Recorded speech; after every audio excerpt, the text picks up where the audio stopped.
ଏବଂ ଗତକାଲି ପ୍ରଧାନମନ୍ତ୍ରୀ ଏକରେ ଭାଷଣ ଦେବାର ଅଧଘଣ୍ଟା ପୂର୍ବରୁ ଟ୍ରମ୍ପ ମଧ୍ୟ ଯାହା କହିଲେ ତ ମୁଁ ତାଙ୍କୁ କହିଲି ତମେ ବନ୍ଦ କର ନହେଲେ ତମ ସାଙ୍ଗରେ ଟ୍ରେଡ୍ ହବନି ଆଉ ବନ୍ଦ କରିଦେଲେ ଟ୍ରେଡ୍ ହବ ଆଉ ବହୁତ ଲୋକ ମିଲିୟନ ଲୋକ ମରିଯିବେ ସେ ନାହିଁ ମୁଁ ତାଙ୍କୁ କହିଲା ପରେ ସେ ସବୁ ବନ୍ଦ ହେଇଛି। ଏଇଟା କହୁଛନ୍ତି କେତେବେଳେ ନା ଯେତେବେଳେ ନରେନ୍ଦ୍ର ମୋଦି ଦେଶବାସୀଙ୍କୁ ଉଦ୍ବୋଧନ ଦେବେ ତା ମାନେ ଦେଶବାସୀ ଭାବିଲେ ନରେନ୍ଦ୍ର ମୋଦିଙ୍କର ଏଇ ଯୋଉ ଅପରେସନ ସେ କରିଥିଲେ କିନ୍ତୁ ଅପରେସନ କଣ୍ଟ୍ରୋଲ କରିବାରେ ତାଙ୍କର ନିୟନ୍ତ୍ରଣ ଡୋନାଲ୍ଡ ଟ୍ରମ୍ପଙ୍କର ପ୍ରଭାବ ରହିଲା। ପୁଲୱାମା ଘଟଣା ପରିପ୍ରେକ୍ଷୀରେ ସରକାର ପୁଣି ଥରେ ପୁରା ଭଲ ସଂଖ୍ୟା ବର୍ତ୍ତମାନ ସଂଖ୍ୟା ସମୟରେ ବାବୁ ଯେ ନରେନ୍ଦ୍ର ମୋଦିଙ୍କର ଷ୍ଟାଚ୍ୟୁର ସେତିକି ବଢିଗଲା କି ଅପରେସନ ସିନ୍ଦୁର ପରେ ମୁଁ ଭାବୁଛି ତାଙ୍କର ଷ୍ଟାଚ୍ୟୁର ଉପରେ କ୍ୱେଶ୍ଚିନ୍ ମାର୍କ ସାଧାରଣ ଲୋକରେ ହେଲା ଏବଂ ଆମ ନିଷ୍ପତ୍ତି ଯଦିଓ ସେଥିରେ ପ୍ରଶ୍ନ ରହିଛି ଯେ ସେଠି ସୁରକ୍ଷା ବ୍ୟବସ୍ଥା ଠିକ ନଥିଲା ସେ ପ୍ରଶ୍ନ ରହିଛି ସେ ପ୍ରଶ୍ନ ବିରୋଧୀ ମାନଙ୍କର ରହିଛି କିନ୍ତୁ ସାରା ଦେଶ ଏ ଘଟଣାରେ ମୋଦିଙ୍କ ସପକ୍ଷରେ ଥିଲେ ମୋଦିଙ୍କ ପଛରେ ଛିଡା ହେଇଥିଲେ ସେନାବାହିନୀ ସପକ୍ଷରେ ଛିଡା ହେଇଥିଲେ। ଗତ 2 ଦିନ ଧରି ପ୍ରଧାନମନ୍ତ୍ରୀ ନରେନ୍ଦ୍ର ମୋଦିଙ୍କର ଅଭିଭାଷଣ ଆଜିର ଅଭିଭାଷଣ ଗତକାଲିର ଅଭିଭାଷଣ ସାଧାରଣରେ ଚର୍ଚ୍ଚା ତିଆରି କରୁଛି ଯେତେବେଳେ ପ୍ରଧାନମନ୍ତ୍ରୀ କହୁଛନ୍ତି ଯେ ଯୁଦ୍ଧରେ ଆମେ ପଜ ଲଗେଇଛୁ ପଜ ମାନେ ବନ୍ଦ ଲଗେଇଛୁ ଆପଣ ଯଦି ପୁରୁଣା ଟେପ ରେକର୍ଡର ଦେଖିଥିବେ ଗୀତ ଶୁଣିଲା ବେଳେ ଆପଣ ଟିକେ ପଜ କରିଦିଅନ୍ତି ପୁଣି ବଟନ ଦବେଇଲେ ଗୀତ ଆରମ୍ଭ ହୋଇଯାଏ ଯୋଉଠି ସରିଥାଏ ସେଇଠୁ ଅଧା ଥାଏ ସେଇଠୁ ଆରମ୍ଭ ହୋଇଯାଏ। ନରେନ୍ଦ୍ର ମୋଦି କହୁଛନ୍ତି ବର୍ତ୍ତମାନ ପଜ ନେଇଛୁ ଆଉ ଅପରେସନ ସିନ୍ଦୁର ହଉଛି ଆମର ନୂଆ ଆଧାର ନ୍ୟୁ ନର୍ମାଲ ଯାହାକୁ ଆଧାର କରି ଆମେ ଏଣିକି ଟେରରିଜିମକୁ ଏଇଭଳି ଢଙ୍ଗରେ ଜବାବ ଦେବୁ ପାକିସ୍ତାନକୁ ଆମେ ଏଇଭଳି ଢଙ୍ଗରେ ଏଥର ଜବାବ ଦେଇ ଚାଲିବୁ। ଏବେ ଆପଣ ମାନଙ୍କର ପାଳି ଭାରତ ସରକାର ଅପରେସନ ସିନ୍ଦୁର ମାଧ୍ୟମରେ ଯାହା କଲେ ଯାହା କରି ଦେଖେଇଲେ ତାକୁ ଭାରତର ଲୋକ କେମିତି ଗ୍ରହଣ କରୁଛନ୍ତି ଆପଣ ମାନେ ଜାଣିଛନ୍ତି ଯେ ଅନେକ ଅସୁଖୀ ଅଛନ୍ତି ଅନେକ କହୁଛନ୍ତି ଯୁଦ୍ଧ ଆଉ କିଛି ଦିନ ଚାଲିବା ଜରୁରୀ ଥିଲା ଏବଂ ଭାରତ ବର୍ଷର ବୈଦେଶିକ ସଚିବଙ୍କୁ ଯୋଉଭଳି ଢଙ୍ଗରେ ଅନଲାଇନରେ ଗାଳି ଦିଆଯାଉଛି ତାଙ୍କ ଝିଅଙ୍କୁ ଗାଳି ଦିଆଯାଉଛି ତ ଏତିକି ବେଳେ ପ୍ରଶ୍ନ ଆସୁଛି ଯେ ଅପରେସନ ସିନ୍ଦୁରର ପ୍ରଭାବ ସାଧାରଣ ଲୋକଙ୍କ ଉପରେ କଣ ପଡିବ ଶ୍ରୀତ ରବି ଦାସ ଆପଣଙ୍କର ମତାମତ କଣ ଅପରେସନ ସିନ୍ଦୁରର ପ୍ରଭାବ କଣ ହବ ନା ଅପରେସନ ସିନ୍ଦୁର ଯଦି ଯୋଉ ଅବଜେକ୍ଟିଭ ନେଇ ସେମାନେ କରିଥିଲେ ମୁଁ ଭାବୁଛି ସେଟା ବହୁତ ସଫଳ ହେଇଛି ଅପରେସନ ସିନ୍ଦୁର ସଫଳ ହେଇଛି ହଁ ମାନେ ଆମର ଟାର୍ଗେଟ ଥିଲା ନନ୍ ଏସ୍କାଲେଟରୀ ଆମେ ଯୁଦ୍ଧ କରୁନଥିଲୁ ଆମେ ମିଲିଟାରୀ ବେସ୍ ଉପରେ ଆଟାକ୍ ଆମେ କରୁଥିଲୁ କେବଳ ଟେରରିଷ୍ଟ ବା ଆତଙ୍କବାଦୀ ଆମେ ଆତଙ୍କବାଦୀ ବେସ୍ ଉପରେ ଆଟାକ୍ ଇନଫ୍ରାଷ୍ଟ୍ରକ୍ଚର ଉପରେ ଆଟାକ୍ କରୁ ଏମାନଙ୍କର ଆତଙ୍କବାଦୀ ଆଡା ଇନଫ୍ରାଷ୍ଟ୍ରକ୍ଚର ଯୋଉ ଯୋଉଠି ଅଛି ଚିହ୍ନଟ ହେଇକି ଆମ ପାଖରେ ଗୁଇନ୍ଦା ତଥ୍ୟ ଥିଲା ସାରା ବିଶ୍ୱରେ ମଧ୍ୟ ସେ ତଥ୍ୟ ଥିଲା ଏଇ ଜାଗାରେ ଲୋକମାନେ ତାଙ୍କ ଟ୍ରେନ୍ ହୁଅନ୍ତି ସେଇଗୁଡାକ 9ଟା ଜାଗାକୁ ଚିହ୍ନଟ କରି ହେଲା 9ଟାରୁ 4ଟା ପାକିସ୍ତାନ ଭିତରେ ସେ 5ଟା ଆଉ ଗୋଟେ ହଉଛି ପିଓକରେ ପିଓକ ତ ଆଗରୁ ବାଲାକୋଟ ଆମେ କରୁଥିଲୁ ଗଲା ଥର ଯୋଉ ସର୍ଜିକାଲ ଷ୍ଟ୍ରାଇକ ହେଇଥିଲା କଣ ହେଲା ରବ କିନ୍ତୁ ଏଇଟା ଯୋଉଟା କରାଗଲା ଏଥରକ ହଁ ଆନ୍ତର୍ଜାତିକ ସୀମାରେଖା ଟପି ଭାରତର ଏୟାରଫୋର୍ସ ଯାଇକି ଏଇ ଟାର୍ଗେଟକୁ ଆଟାକ୍ କଲେ ଯୋଉଥିରେ କି ଲୋକମାନଙ୍କୁ କ୍ଷତି କରିବା ତାଙ୍କ ସାମରିକ ପ୍ରତିଷ୍ଠାନକୁ କ୍ଷତି କରିବା ଏଇଟା ଲକ୍ଷ୍ୟ ନଥିଲା ଏଇଟା ଥିଲା ଆମର ଲକ୍ଷ୍ୟ ବୋଲି କହିଛୁ ମୁଁ ଭାବୁଛି ସେଟା ଆବଜେକ୍ଟ ହେଲା କିନ୍ତୁ ଆମେ ଆଗକୁ ଯେହେତୁ ପ୍ରଚାର କରିଥିଲୁ ଆମେ ନିଶ୍ଚୟ କରିବୁ ସେମାନେ ମଧ୍ୟ କିଛି ପରିମାଣ ପ୍ରସ୍ତୁତ ଥିଲେ ଯୋଉ କାଉଣ୍ଟର ମଧ୍ୟ ହେଇଛି ସେଠି କିନ୍ତୁ ଆମେ କହିଥିଲୁ ୱି ହାଭ୍ ଡନ୍ ଇଟ୍ ଏବଂ ଆମର ସେ କହିପାରନ୍ତି କୋଉଠି ରାଫେଲ ଖସିଗଲା କହିଗଲା କିନ୍ତୁ ଆମର କୌଣସି ଜଣେ ପାଇଲଟ ଯେମିତି ଗଲା ଥରକ ବାଲାକୋଟ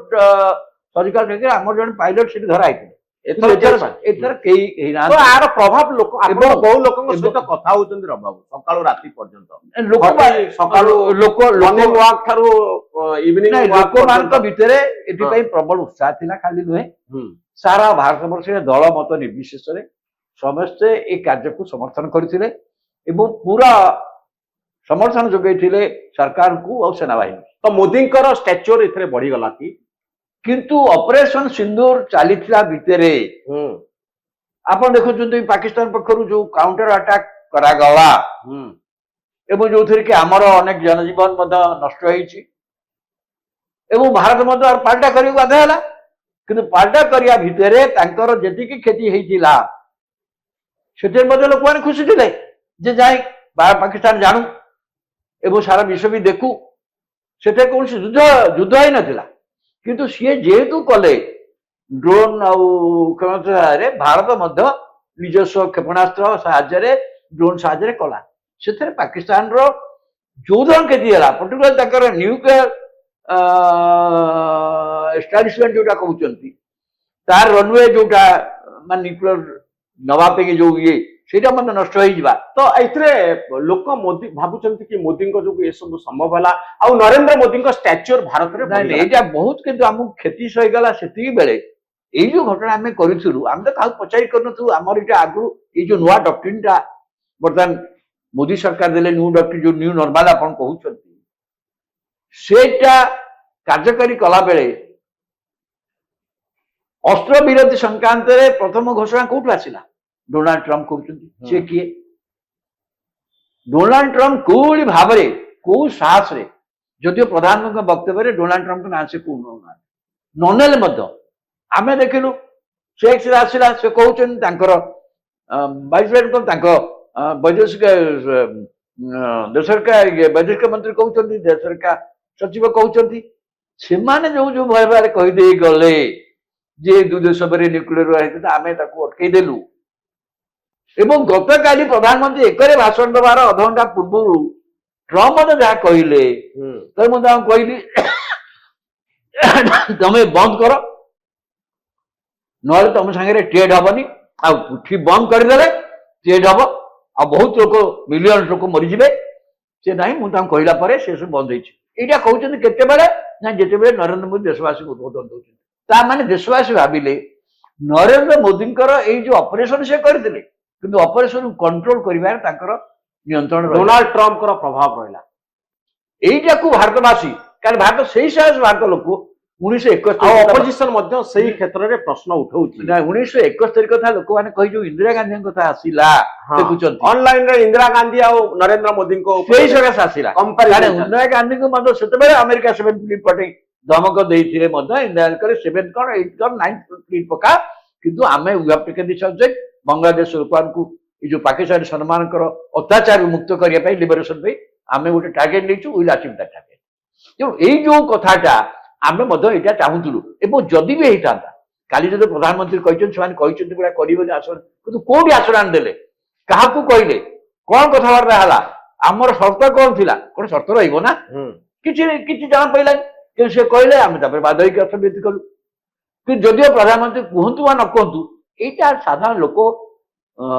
ଗ୍ରହଣ କରିପାରୁନା। ତ ଆପଣଙ୍କର ଆସେସମେଣ୍ଟ କଣ ଏଇ ମୋଦିଙ୍କର ଷ୍ଟାଚ୍ୟୁରକୁ ଯେମିତି 19 ମସିହାରେ ଆମେ ଦେଖୁଥିଲୁ ଇଲେକ୍ସନ ପୂର୍ବରୁ ପୁଲୱାମା ଆଟାକ ହେଲା ନରେନ୍ଦ୍ର ମୋଦିଙ୍କ ସପକ୍ଷରେ ଗୋଟେ ବଡ ହାୱା ତିଆରି ହେଲା ଗୋଟେ ଇମୋସନ ତିଆରି ହେଲା ଗୋଟେ ୱେଭ ତିଆରି ହେଲା ସରକାର ପୁଣି ଜିତିଲା। 19 ମସିହାରେ 14 ମସିହା ଇଲେକ୍ସନରେ ପ୍ରଥମ ଥର ପାଇଁ ମୋଦି ଜିତିଥିଲେ। 19 ମସିହାରେ ପୁଲୱାମା ଘଟଣା ପରିପ୍ରେକ୍ଷୀରେ ସରକାର ପୁଣି ଥରେ ପୁରା ଭଲ ସଂଖ୍ୟା ବର୍ତ୍ତମାନ ସଂଖ୍ୟା ସମୟରେ ବାବୁ ଯେ ନରେନ୍ଦ୍ର ମୋଦିଙ୍କର ଷ୍ଟାଚ୍ୟୁର ସେତିକି ବଢିଗଲା କି ଅପରେସନ ସିନ୍ଦୁର ପରେ? ମୁଁ ଭାବୁଛି ତାଙ୍କର ଷ୍ଟାଚ୍ୟୁର ଉପରେ କ୍ୱେଶ୍ଚିନ ମାର୍କ ସାଧାରଣ ଲୋକରେ ହେଲା। ଆମେ ବି ନୁହେଁ ଯୋଉମାନେ ତାଙ୍କର ସମର୍ଥକ ଏଠି ଭୁବନେଶ୍ୱରରେ ମୁଁ ପର୍ଟିକୁଲାରଲି କହିବି ଯୋଉମାନେ ବିଜେପି ସମର୍ଥକ ଯୋଉମାନେ ଆରଏସଏସ୍ ସମର୍ଥକ ସେମାନେ ଦେ ଆର୍ ଟୋଟାଲି ଅନହାପି ଯେଭଳି ଭାବରେ କାହିଁକି ଅନହାପି ନା ଯୋଉ ଢଙ୍ଗରେ ମୁଁ ଶାନ୍ତିର ସପକ୍ଷରେ ଶାନ୍ତିର ବାର୍ତ୍ତାଟା ସବୁବେଳେ ଦେଶ ପାଇଁ ଭଲ। ନରେନ୍ଦ୍ର ମୋଦିଙ୍କର ଏଇ ନୀତିକୁ ଆପଣ ସମର୍ଥନ କରୁଛନ୍ତି? ଶାନ୍ତିର ବାର୍ତ୍ତାରେ କିନ୍ତୁ ଯୋଉ ଢଙ୍ଗରେ ହେଲା ଆମେ କଲୁ ଯେତେବେଳେ ପରଫେକ୍ଟଲି ଅଲ୍ ରାଇଟ୍ ଆମ ନିଷ୍ପତ୍ତି ଠିକ ଥିଲା ଏବଂ ଆମ ନିଷ୍ପତ୍ତି ଯଦିଓ ସେଥିରେ ଗୋଟେ ପ୍ରଶ୍ନ ରହିଛି ଯେ ସେଠି ସୁରକ୍ଷା ବ୍ୟବସ୍ଥା ଠିକ ନଥିଲା ସେ ପ୍ରଶ୍ନ ରହିଛି ସେ ପ୍ରଶ୍ନ ବିରୋଧୀ ମାନଙ୍କର ରହିଛି କିନ୍ତୁ ସାରା ଦେଶ ଏ ଘଟଣାରେ ମୋଦିଙ୍କ ସପକ୍ଷରେ ଥିଲେ ମୋଦିଙ୍କ ପଛରେ ଛିଡା ହେଇଥିଲେ ସେନାବାହିନୀ ସପକ୍ଷରେ ଛିଡା ହେଇଥିଲେ। କିନ୍ତୁ ଯୋଉଭଳି ଭାବରେ ବନ୍ଦ ହେବା ପୂର୍ବରୁ ଯୋଉ କଥା ଦେଶବାସୀଙ୍କୁ କୁହାଯିବା କଥା ସେଇଟା ନ କହିକି ଓଭାଲ ଅଫିସରୁ ଏଇଟା ଘୋଷଣା ହବ ଏବଂ ତାପରେ ଅଧଘଣ୍ଟା ପରେ ଆମେ କରିବୁ ଯୋଉଟା କହୁଛନ୍ତି ଯୋଉ ଆମେରିକା ଆଗ ସୋସିଆଲ ମିଡିଆରେ ଆମେରିକାର ପ୍ରେସିଡେଣ୍ଟ କହିବେ ଯେ ଆମେ ଅସ୍ତ୍ର ବିରତି କରେଇଦେଲୁ, ମୁଁ କରେଇଦେଲି, ହୁଁ। ଆମେରିକା କରେଇଦେଲା, ଆଉ ଭାରତ ପାକିସ୍ତାନ ତାକୁ ମାନି ନେଉଛନ୍ତି, ଆଉ ତାପରେ ଭାରତ କହିବ ହଁ ଆମେ ଅସ୍ତ୍ର ବିରତି କରୁଛୁ, ଆପଣ କହୁଛନ୍ତି ଏଇଟା ଟିକେ ଝଟକା ଲାଗିଲା। ମାନେ ଏଇ ଯୋଉ ମାନେ ସାଧାରଣ ଯୋଉ ଭାବନା ସୃଷ୍ଟି ହେଇଥିଲା, କାରଣ ଲୋକମାନେ ଭାବୁଥିଲେ ଗୋଟେ ପାକିସ୍ତାନକୁ ଗୋଟେ ଶାସ୍ତି ଦିଆଯିବା ଦରକାର। ହୁଁ ମୁଁ କିନ୍ତୁ ଭାବୁଛି ଶାସ୍ତି ଅପେକ୍ଷା ତାଙ୍କୁ ଯୋଉ ଶିକ୍ଷା ଯେତିକି ଦିଆଯିବା କଥା ମୁଁ ଭାବୁଛି ଅନେକ ପରିମାଣ ଦିଆହେଇଛି, ହୁଁ କିନ୍ତୁ ଯୋଉ ଲୋକ ଶାସ୍ତି ବୋଲି ଭାବୁଥିଲେ ସେ ଶାସ୍ତିଟା ହେଇପାରିନି। ତେଣୁ ଲୋକ ଭାବୁଛନ୍ତି ଶାସ୍ତି ମାନେ ଲୋକଙ୍କର ବୋଧେ ଗୋଟେ ଧାରଣା ଥିଲା, ସୋସିଆଲ ମିଡିଆ ଯୁଗରେ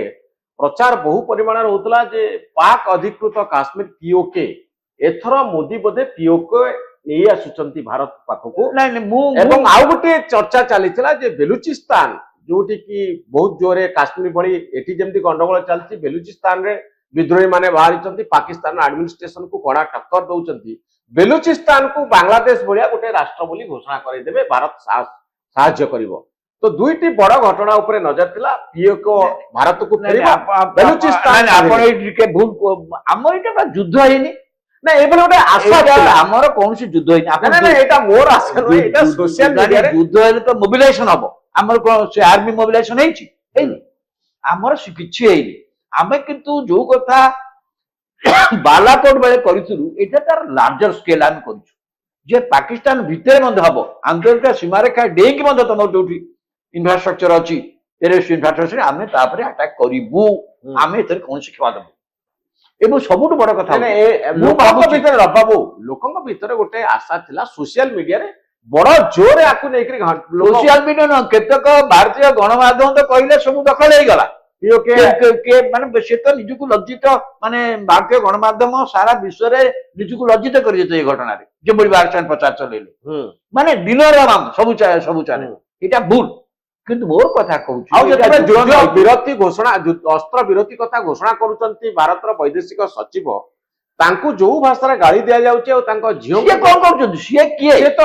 ଗଭର୍ଣ୍ଣମେଣ୍ଟ ଯାହା ଗଭର୍ଣ୍ଣମେଣ୍ଟର ନିଷ୍ପତ୍ତି କି ସେ କହିବେ, କିନ୍ତୁ ଲୋକ ଖୁସି ନାହାନ୍ତି ଏହା ପ୍ରକାଶ କରିବା ପାଇଁ। ଏଇଟା କିନ୍ତୁ ଆମର ଖାଲି ଗୋଟିଏ କଥା ତା ଭିତରେ ଥିଲା, ଏଇ ଯୋଉ ଆତଙ୍କବାଦୀ ମାନେ ସେଠି ଆକ୍ରମଣ କଲେ ସେମାନେ କେହି ଧରା ହେଇନାହାନ୍ତି, ତାଙ୍କୁ ଧରେଇ ଦେବାରେ ପାକିସ୍ତାନ ସେନାବାହିନୀ କୌଣସି ପ୍ରତିଶୋଧ ଦେଇଛି କି? ସେଇ ଯୋଉ 4 ଜଣ ଏ କାଣ୍ଡ ଘଟେଇଲେ ସେମାନେ କେହି ଧରା ହେଇନାହାନ୍ତି। ତ ଆଉ ଗୋଟେ ବଡ କଥା ଉଠୁଛି, କଣ ସବୁ ସର୍ତ୍ତ ରହିଲା ଅସ୍ତ୍ର ବିରତି ପୂର୍ବରୁ? ଏଇ ସବୁ ଜିନିଷ ଭାରତବାସୀ ଜାଣିପାରିଲେନି। ଆମେ କହୁଛୁ, କାଲି ପ୍ରଧାନମନ୍ତ୍ରୀ କହିଛନ୍ତି ସେ କଲେ ଆଉ ଥରେ ଆମେ କରିବୁ, ସେ ଯଦି ଏ କଥା କରନ୍ତି ପୁଣି ମଧ୍ୟ ଆମେ ଏ କଥା ହବ, ସେ କଥା କହିଦେଇଛନ୍ତି। କିନ୍ତୁ କାରଣ ନ୍ୟୁ ନର୍ମାଲ ଆପଣ ଯୋଉଟା କହିଲେ, ଆମେ କୌଣସି କ୍ଷମା ଦେବୁନି। ସେ ଯେମିତି କାଲି କହିଲେ ନ୍ୟୁକ୍ଲିୟର ବ୍ଲାକମେଲିଂ ଆମେ ସେଥିରେ ପଡିବାର ନାହିଁ। ଆମର ନ୍ୟୁକ୍ଲିୟର ବ୍ଲାକମେଲିଂ ଶକ୍ତି ଦେଖେଇକି ଆପଣ ବ୍ଲାକମେଲିଂ କରିବେ, ଆଉ ଟେରରିଜମ ଆଉ ଟ୍ରେଡ ଏକା ସମୟରେ। ସେ ପାକିସ୍ତାନ ଆମେରିକା ପ୍ରଧାନମନ୍ତ୍ରୀ କହିଲେ ଟ୍ରେଡ କଥା, ସେ କହିଲେ ଟେରରିଜମ ଟ୍ରେଡ ଏକା ସମୟରେ ହେଇପାରିବନି। ବ୍ଲଡ ୱାଟର ଏକା ସାଙ୍ଗରେ ହେଇପାରିବ, ପାଣି ଆଉ ରକ୍ତ ଏକା ସାଙ୍ଗରେ। ଏଇ ଯୋଉ କଥା ଗୁଡାକ ନଦୀରେ ପାଣି ବହିବ କିନ୍ତୁ ଅସ୍ତ୍ର ବିରକ୍ତ ହେଇଗଲା ନା। ଅସ୍ତ୍ର ବିରତି କଣ କଣ ସର୍ତ୍ତ ରହିଲା ଏବଂ କିପରି ଭାବରେ ହେଲା, ତା ଏଣ୍ଟାୟାର ଘଟଣା ପଡିବା ଯାହା ପ୍ରକାଶ ପାଉଛି, ସେଥିରେ ଭାରତ ବର୍ଷର ଲୋକମାନେ, କାରଣ ଭାରତ ବର୍ଷର ଲୋକ କହୁଛନ୍ତି ଆମେ ଏଇ ଯୋଉ କଲୁ, ଆମେ କଣ ଆମେରିକା ପଚାରିକି କରିଥିଲୁ? ଆମେ ଜଣେଇ ଦେଇଛୁ ଆମ ଉପରେ ସର୍ତ୍ତ ରହିଲା। ସେଥିପାଇଁ ପାର୍ଲାମେଣ୍ଟର ଅଧିବେଶନ ଡାକିବା ପାଇଁ କି ବିରୋଧୀ ମାନେ ଦାବି କରୁଛନ୍ତି ଯେ ଗୋଟେ ଆଲୋଚନା ହଉ ଯେ ସର୍ତ୍ତ କଣ ରହିଲା, ଯୁଦ୍ଧ ଯୋଉ ଲକ୍ଷ୍ୟରେ ଆରମ୍ଭ ହୋଇଥିଲା ତାହା ସେଇ ଲକ୍ଷ୍ୟରେ ପହଞ୍ଚିଲା କି ନାହିଁ। ପରବର୍ତ୍ତୀ ସମୟରେ ପହଲଗାମ ଘଟଣାରେ ଯୋଉମାନେ ସମ୍ପୃକ୍ତ, ଯୋଉ ଆତଙ୍କବାଦୀ ମାନେ ସମ୍ପୃକ୍ତ, ପାକିସ୍ତାନ ସେମାନଙ୍କୁ ଫେରେଇ ଦବ କି? ଯୋଉ ଅର୍ଗାନାଇଜେସନ ତାକୁ ଟ୍ରେନ କରି ଭାରତ ଭିତରକୁ ଛାଡିଥିଲା ସେମାନେ ଧରା ହେବେ କି? ସେମାନଙ୍କ ବିରୁଦ୍ଧରେ କାର୍ଯ୍ୟାନୁଷ୍ଠାନ କଣ ଗ୍ରହଣ କରାଗଲା? ଏ ସବୁ ପ୍ରଶ୍ନ ଆ ସହିତ ଲୁଚିକି ରହିଛି। ଯେ ଆମର ମୂଳ କଥା ଥିଲା, ଯୋଉମାନେ ଅଛନ୍ତି, ଯୋଉମାନେ ଏଥିରେ ସମ୍ପୃକ୍ତ, ଆମେ ଘରେ ପଶିକିରି ତାଙ୍କୁ ମାରିବୁ। ତ ସେମାନେ ଗଲେ କୁଆଡେ? କୋଉ ଆତଙ୍କବାଦୀ? ଯୋଉମାନେ ମରିଛନ୍ତି ସେମାନେ ସେଇ ଆତଙ୍କବାଦୀ। ଏଇ ସଂକ୍ରାନ୍ତରେ କଣ ଏ ଅସ୍ତ୍ରବିରତି ପୂର୍ବରୁ ଯୋଉ ହେଲା ନେଗୋସିଏସନ, ଏଇ ପ୍ରସଙ୍ଗ ଉଠିଛି ନା ନାହିଁ? ଉଠିଛି କି ନାହିଁ ଏଗୁଡା ତ ଲୋକ ଜାଣିବାକୁ ଚାହୁଁଛନ୍ତି ନା। ଯଦି ନ ଉଠିକି ଆପଣ ଅସ୍ତ୍ରବିରତି କରିଛନ୍ତି, ଏଇଟା ଗୋଟେ ହେଲା କଣ କି? ଆଉ ଯେମିତି ଅନେକ ସମୟ ଗାଁ ଗହଳି କଥାବାର୍ତ୍ତା ବେଳେ ଆପଣ ଆସି ନଷ୍ଟ କରିଦେଲେ ମାର୍ଗ ହାତରେ, ଆଉ ଠିକ ଅଛି ଆର୍ଥର ଆସେ ତ ଗୋଡ ଭାଙ୍ଗିଦେବି, ଏମିତି କହିବା କଥା କିଛି ଭାବନା ନାହିଁ। ସେମିତି କଥା ହଉଛି ଏଥର ହେଲା କଣ? ଆପଣ ମୁଁ କହୁଛି ଯେତିକି ତାଙ୍କର ଟେରର ଇନଫ୍ରାଷ୍ଟ୍ରକ୍ଚର ଭାଙ୍ଗିବା କଥା ଆମେ କରିଛୁ, ତାଙ୍କର ଲୋକ ଅନେକ ମରିଛନ୍ତି, এই সঙ্গে জড়িত কিছু লোক ବାହାର ଲୋକ ବି କିଛି ମରିଛନ୍ତି କିନ୍ତୁ ଏ ଲୋକ ମରିଛନ୍ତି ପାକିସ୍ତାନ ସରକାର ମଧ୍ୟ ସ୍ୱୀକାର କରିଛି ଏବଂ ଏମାନଙ୍କର ଯୋଉ ହେଲା କବର ଦିଆଗଲା ସେଠି ପାକିସ୍ତାନ ସେନା ଯିବା ପାକିସ୍ତାନ ନେତାମାନେ ଯିବା ପ୍ରମାଣ କରୁଛି ଯେ ପାକିସ୍ତାନ ସରକାର ଏବଂ ପାକିସ୍ତାନ ସେନା ଏମାନଙ୍କ ସହିତ ଅଛି ଆମେ ସେ କାର୍ଯ୍ୟ କରିବୁନି ବୋଲି ଆତଙ୍କବାଦୀଙ୍କ ସହିତ ପାକିସ୍ତାନର ଆର୍ମି ଅଛି ତାଙ୍କ ନେତାମାନେ ଅଛନ୍ତି ସରକାର କିନ୍ତୁ ପାକିସ୍ତାନ ସେନା ବା ପାକିସ୍ତାନ ସରକାର ଏହା ଘୋଷଣା କଲେନି କି ଯେ ନାଇଁ ଆମେ ଏପରି ଭାବରେ ପ୍ରତ୍ୟକ୍ଷ ପରୋକ୍ଷ ଭାବରେ ଆମେ କୋଉଠି ଆମ ଦେଶ ସନ୍ତାସବାଦ ସହିତ ଲିପ୍ତ ହବ ନାହିଁ ଏ କଥା ସେ କୋଉଠି କହୁନାହାନ୍ତି ହଁ କିନ୍ତୁ ଏ ସବୁ ଭିତରେ ଗୋଟେ ବଡ କଥା ହଉଛି ଯେ ଭାରତ କେତୋଟି ଭଲ କାମ କରିଛି ସାହସର ସହିତ 71 ମସିହାରେ ଇନ୍ଦିରା ଗାନ୍ଧୀଙ୍କର ଯୁଦ୍ଧ ଆଉ 2025 ମସିହାରେ ନରେନ୍ଦ୍ର ମୋଦିଙ୍କର ଯୋଉ ଅପରେସନ ସିନ୍ଦୁର ଭିତରେ ବହୁତ ବଡ ଗ୍ୟାପ୍ ଅଛି ଗ୍ୟାପ୍ ହଉଛି ଯେ ବର୍ତ୍ତମାନ ସମୟରେ ସେତେବେଳକୁ ପାକିସ୍ତାନ ପାଖରେ ନ୍ୟୁକ୍ଲିୟର ପାୱାର ବା ଆଣବିକ ବୋମା ନଥିଲା ସେତେବେଳକୁ ଚାପ ଏଇଭଳି ଢଙ୍ଗରେ ୱାରଫେୟାର ଟେକ୍ନୋଲୋଜି ଏମିତି ନଥିଲା ଏଇଭଳି ଟେକ୍ନୋଲୋଜି ବ୍ୟବହାର କରାଯାଉନଥିଲା ଏବେ ଗୋଟେ ଟିକିଏ ଭୁଲ ଯଦି ହୁଏ ତାହେଲେ ଲକ୍ଷ ଲକ୍ଷ ଲୋକ ମରିଯିବେ ତ ଏ ସମୟରେ ଆଉ ଅନ୍ତର୍ଜାତୀୟ ଚାପ ବି ଗୋଟେ ବହୁତ ବଡ ଭୂମିକା ନଉଛି ଆଉ ବର୍ତ୍ତମାନ ସମୟରେ ଗୋଟେ ୱାରକୁ କଣ୍ଟିନ୍ୟୁ ଆପଣ ବୁଝନ୍ତୁ ଏଇ 55 ବର୍ଷ ଭିତରେ କଣ ହେଇଛି ଦେଶରେ ବିଦେଶରେ ଭାରତ ସବୁ ଦୃଷ୍ଟିରୁ ବହୁ ଗୁଣ ଭାବରେ ତାର ଅର୍ଥନୈତିକ ଏବଂ ସବୁ ଘଟଣା ହଉଛି ଯୁଦ୍ଧ ଶୁଣନ୍ତୁ ବଢିଛି ବର୍ତ୍ତମାନ ଭାରତ ପାଇଁ ସବୁଠୁ ବଡ ଚିନ୍ତାର କାରଣ ହେଉଛି ଚୀନ କାରଣ ଚୀନ ଯେଭଳି ଭାବରେ ପାକିସ୍ତାନକୁ ସହାୟତା କରୁଛି କାରଣ ଆମେ ବର୍ତ୍ତମାନ 1971 ମସିହାରେ ଚୀନ ୱାଜ ନଟ୍ ଏ ଫୋର୍ସ ସେତେବେଳକୁ 71 ମସିହାରେ ଚୀନର କୌଣସି ଶକ୍ତି ନଥିଲା ଚୀନ ୱାଜ ନେଭର କନସିଡର୍ଡ ଫୋର୍ସ ଚୀନର ଆର୍ଥିକ ଅବସ୍ଥା ଆମ ଭାରତ ସହିତ ସମାନ ଥିଲା ତେଣୁ ଇଣ୍ଡିଆ ସେତେବେଳେ ଭାରତ ଚୀନକୁ ଆଦୌ କନସିଡରେସନ ନେଇ ଏବେ ଯାହା ହଉଛି ସେଠି ଆପଣ ଦେଖିଲେ ତାଙ୍କର ଯେତିକି ବି ସବୁ ଚୀନ ଦ୍ୱାରା ସବୁ ଚୀନ ସହାୟତାରେ ହଉଛି ସବୁ ଚୀନ ତେଣୁ ଆମକୁ ଚୀନ ଆଉ ପାକିସ୍ତାନକୁ ଏକାଠି ନେଇକି ବର୍ତ୍ତମାନ ଚିନ୍ତା କରିବାକୁ ଗୋଟେ ବହୁତ ବଡ ଶକ୍ତି ହେଇକରି ସେମାନେ ସେଇଟା ହଉଛି ବଡ କଥା ଆଉ ଦ୍ୱିତୀୟ କଥା ମୁଁ କିନ୍ତୁ ଏଇ ଯୁଦ୍ଧ ବନ୍ଦରେ ଗୋଟିଏ ଥରେ ଖୁସି ଆପଣ ଯୁଦ୍ଧଟା ଗୋଟେ ଆନନ୍ଦିତ କଥା ନୁହେଁ ଯୁଦ୍ଧ ଗୋଟେ ଖୁସିର କଥା ନୁହେଁ ଆମେ ୱାରକୁ ଆଜି ବି ଜଣେ କହିଛନ୍ତି ଯେ ପୂର୍ବତନ ନରବାଣେ ଜେନେରାଲ ନରବାଣେ କହିଛନ୍ତି ଯେ ଆମେ ରୋମାଣ୍ଟିସାଇଜ କରିବା କଥା ନୁହଁ ୱାର ହଁ ଏଇଟା ବଲିଉଡ ନୁହେଁ ଏଇଟା ବଲିଉଡ ନୁହେଁ ଯୋଉଟା ଟିଭି ମାନେ କରୁଥିଲେ ସେଇଟା ସେ କଲେ ଏଇଟା ବଲିଉଡ ନୁହେଁ ଯେ ଆପଣ ସିରିୟସ ବିଜନେସ ଆଉ ଭାରତ ଲୋକଙ୍କର ଗୋଟେ ଅଭ୍ୟାସରେ ଆମେ ପକେଇ ଦଉଛେ ଯେ ବଲିଉଡ ଷ୍ଟାଇଲରେ ଗୋଟେ ଯେମିତି ଯୁଦ୍ଧ ହଉ ଯେମିତି ଆମେ ଫିଲ୍ମ ଦେଖୁଛୁ ଗୋଟିଏ ଆକ୍ସନ ପରେ ଆଉ ଗୋଟିଏ ହିରୋ ଆସିକି ଭିଲେନକୁ ମାରୁଛି ଅନ୍ତତଃ ଯୁଦ୍ଧକୁ ଆମେ ସେଇ ଦୃଷ୍ଟିକୋଣରୁ ବଲିଉଡର ଖରାପ ଏବଂ ଦେଖନ୍ତୁ ଯୋଉ ଦିନ ଅସ୍ତବିରତି ହେଇଗଲା ଆପଣ ଷ୍ଟକ୍ ମାର୍କେଟ ଅବସ୍ଥା କଣ ହେଲା କାରଣ ଲୋକ ଶାନ୍ତି ଚାହାନ୍ତି ଆପଣ ଭାରତ ବର୍ତ୍ତମାନ ସାରା ବିଶ୍ୱ ବର୍ତ୍ତମାନ ଗଭର୍ଣ୍ଣ ବାଇ ମାର୍କେଟ ଇକୋନୋମି ଆପଣ ଜାଣିଛନ୍ତି ମାର୍କେଟ ଇକୋନୋମିର ଧର୍ମ ନାହିଁ ମାର୍କେଟ ଇକୋନୋମିର ଧର୍ମ ନାହିଁ ଆଜ୍ଞା ମୋ ଟଙ୍କାକୁ ମୁଁ କେମିତି ଖର୍ଚ୍ଚ କରିବି ମାର୍କେଟର ଏବଂ ଜାତୀୟତା ବି ନାହିଁ ଆମର ଏଠି ଗଣ୍ଡଗୋଳ ହେଲେ ଆମର ଏଠି ଇନଭେଷ୍ଟ କରି ସେ ଟଙ୍କା କାଟି ନେଇକି ଅନ୍ୟ ଚାଲିବେ ହଁ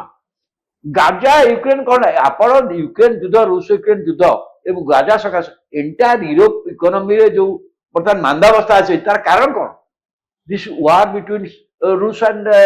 ୟୁକ୍ରେନ ଏତେ ତ କିଛି ଭାବିବାର କଥା ନାହିଁ ସେଇଭଳିଆ ସ୍ଥିତି ଭାରତ ବର୍ଷରେ ହେଇଯିବ ବୋଲି ଲୋକ ଆଶା କିନ୍ତୁ ରବାବୁ ସବୁଠାରୁ ବଡ କଥା ହଉଛି ଯେ ଲୋକ ଚାହାନ୍ତି ଗୋଟେ ବଲିଉଡ ଷ୍ଟାଇଲର ଯୁଦ୍ଧ ହବ ଯୁଦ୍ଧ ଏମିତି ହବ ଯେ ସିନ୍ ପରେ ଲୋକ ଚାହୁଁନି ଲୋକ ଗଣମାଧ୍ୟମ ଚାହୁଁଛି ଖବର କାଗଜ ଚାହୁଁଛି ଗଣମାଧ୍ୟମ ମାନେ ଯୋଉ ପ୍ରକାର ଢଙ୍ଗରେ କରୁଛନ୍ତି ସେଇଥିରେ ଆଗରୁ ତ ସେଇଟା ନଥିଲା ମୁଁ 1971 ଯୁଦ୍ଧ ବ୍ୟକ୍ତିଗତ ଭାବରେ ସବୁ ଦେଖିଛି କାରଣ ମୁଁ 1971 ମାସ ଓଡିଶା ଯୁବକ ସଭାପତି ଥିଲି ଏବଂ ସେଇଟାକୁ ସେଲିବ୍ରେଟ କରିଛୁ ଆମେ ଏବଂ ସବୁ ଘଟଣା ମୁଁ ଦେଖିଛି ଏବଂ ତାପରେ ହେଲା କଣ ଆମେ ସେଟା ଜିତିଗଲୁ ତାପରେ ଏତେ କଷ୍ଟ ଆମ ଉପରେ ହେଲା ଆମେ 13,000 ସ୍ୱର୍ଣ୍ଣ ଟଙ୍କାରେ ଆଣିଥିଲୁ 8 ମାସ ରଖିଲୁ କିନ୍ତୁ ଆମର ଏତେ ଖର୍ଚ୍ଚ ହେଲା ଯେ ଆମର ଦରଦାମ ଆଉ ଇନଫ୍ଲେସନ ସ୍କାଇ ରକେଟିଂ ହେଲା ଯାହା ଫଳରେ ଆପଣ ଦେଖନ୍ତୁ ଗୁଜରାଟରେ ଆନ୍ଦୋଳନ ହେଲା ବିହାରରେ ଆନ୍ଦୋଳନ ହେଲା ଯାହା ଜୟପ୍ରକାଶ ନାରାୟଣ ସେ ମୁଁ ଇନ୍ଦିରା ଗାନ୍ଧୀଙ୍କ ଇଲେକ୍ସନ ଛାଡି ଦଉଛି ତା ପୂର୍ବରୁ ସାରା ଦେଶରେ ଯୋଉ ଆନ୍ଦୋଳନର ବାତାବରଣ ହେଲା କାହିଁକି ହେଲା ସେଇ ଯୋଉ ଯୁଦ୍ଧରେ ଆମେ ଯୋଉ କଷ୍ଟ ଆମେ ନେଲୁ ଦେଶ ନେଲା ଆମ ଅର୍ଥନୀତି ଏତେ ଡ୍ୟାମେଜ ହେଇଗଲା ଆମେ ତାକୁ ସମ୍ଭାଳି ପାରିଲୁନି ତ ଯୁଦ୍ଧ ଜିତିଲେ ଯେମିତି ପ୍ରୋବ୍ଲେମ ଅଛି ହାରିଲେ ବି ସେମିତି ପ୍ରୋବ୍ଲେମ ଏକଦମ କାଇଁ ତା କଷ୍ଟ ଯୁଦ୍ଧର ଅଧିକ ଅଧିକ ଯାଇ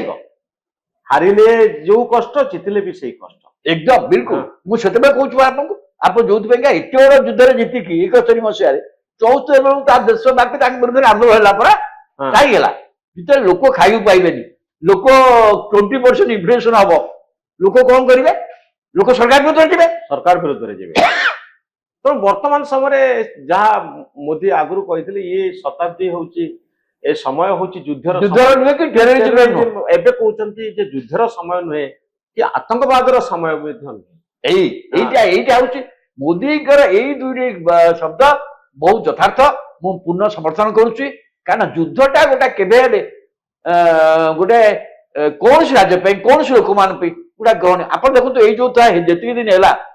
ଆମେ ଖୁସି ହେଇପାରୁ ମଲେ କିଏ ଆମ ଦେଶରେ ଯୋଉମାନେ ମଲେ ଯେ ସୀମାନ୍ତ ଅଞ୍ଚଳ ଯୋଉ ଲୋକମାନେ ପହଞ୍ଚୁ ସେମାନେ ମଲେ ସେ ଘର ଦ୍ୱାର ଛାଡି ଗଲେ ପିଲା ଛୁଆ ଛାଡି ଗଲେ ଗାଈ ବାଛୁରୀ କୁଆଡେ ଗଲା କରିପାରୁନି ତା ଦୋକାନ ବଜାର ସବୁ ଭାଙ୍ଗିଗଲା ଆପଣ ଭାବନ୍ତୁ ଏଇ କଷ୍ଟ ଏବଂ ଆମ ମାର୍କେଟ ଆଉ ଯଦି 7 ଦିନ ଯୁଦ୍ଧ ହେଇଥାନ୍ତା 8 ଦିନ ଆପଣ ମାର୍କେଟ କୋଉଠି ଯାଇ ବନ୍ଦ ଠିକ ଠିକ ନାହିଁ କିନ୍ତୁ ଗୋଟା ଦିନ ବନ୍ଦ ହେଲା କେମିତି ହଠାତ୍ ମାର୍କେଟକୁ କେତେ ଆସିଗଲା ସାରା ଭାରତ ବର୍ଷରେ ସାରା ବିଶ୍ୱର ଲୋକ ବର୍ତ୍ତମାନ ଏଠି ଇନଭେଷ୍ଟମେଣ୍ଟ କରିବାକୁ ଚାହୁଁଛନ୍ତି ତେଣୁ ଶାନ୍ତିଟା ବହୁତ ଆବଶ୍ୟକ ଦେଶର ପ୍ରଗତି ପାଇଁ ଦରକାର ଲୋକମାନଙ୍କ ପାଇଁ ଦରକାର ଏବଂ ଯେମିତି କହିଲେ କାଲି କହିଛନ୍ତି ବୁଦ୍ଧଙ୍କ ଦେଶ ଗାନ୍ଧୀଙ୍କ ଦେଶ ଇଏ